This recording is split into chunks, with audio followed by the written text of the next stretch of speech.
आज मक्का में एक ऐसा समझौता हुआ है जिसकी चर्चा पूरी दुनिया में हो रही है। पाकिस्तान, सऊदी अरब और तुर्की ने मिलकर एक रक्षा समझौते पर हस्ताक्षर किए हैं। इस समझौते में साफ लिखा है कि अगर इन तीनों देशों में से किसी एक पर हमला हुआ तो उसे तीनों देशों पर हमला माना जाएगा। यानी अगर भविष्य में किसी एक देश पर हमला होता है तो बाकी दो देश भी उसके साथ खड़े हो सकते हैं। लेकिन सवाल है, आखिर अचानक ऐसा समझौता क्यों किया गया? क्या इसका संबंध ईरान से चल रहे तनाव से है?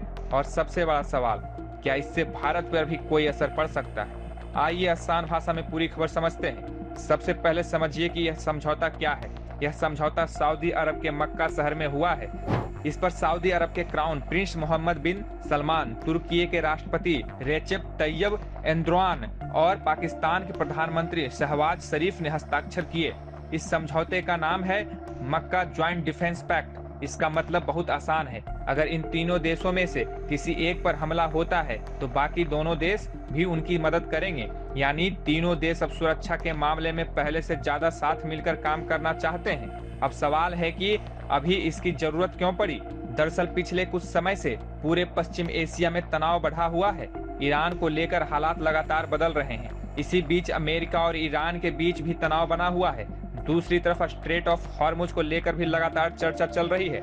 ऐसे माहौल में सऊदी अरब, पाकिस्तान और तुर्की ने अपनी सुरक्षा को मजबूत करने के लिए यह नया समझौता किया है। लेकिन इस कहानी में एक और दिलचस्प मोड़ आया।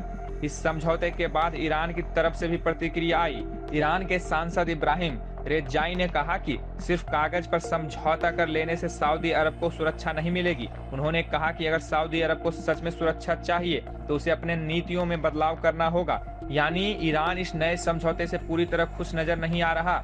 इसी बीच एक और बड़ी खबर सामने आई। स्ट्रेट ऑफ हॉर्मुज को लेकर ईरान और ओमान के बीच बातचीत आगे बढ़ रही है। रिपोर्ट्स के मुताबिक एक शुरुआती सहमति बन गई है, लेकिन आखिरी फैसला भी होना बाकी है।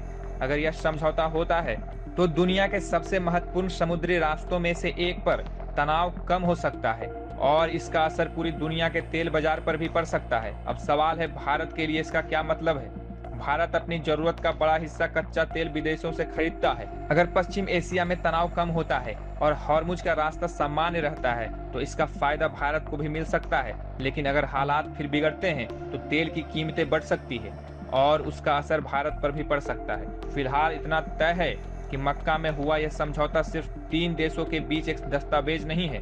यह पश्चिम एशिया की बदलती राजनीति का एक बड़ा संकेत माना जा रहा है। पूरी दुनिया की नजर इस बात पर है कि क्या यह समझौता इलाके में शांति लाएगा या फिर आने वाले दिनों में नए तनाव की वजह बनेगा। अगर आपको यह वीडियो जानकारीपूर्ण लगा हो तो इसे लाइक और शेयर करें।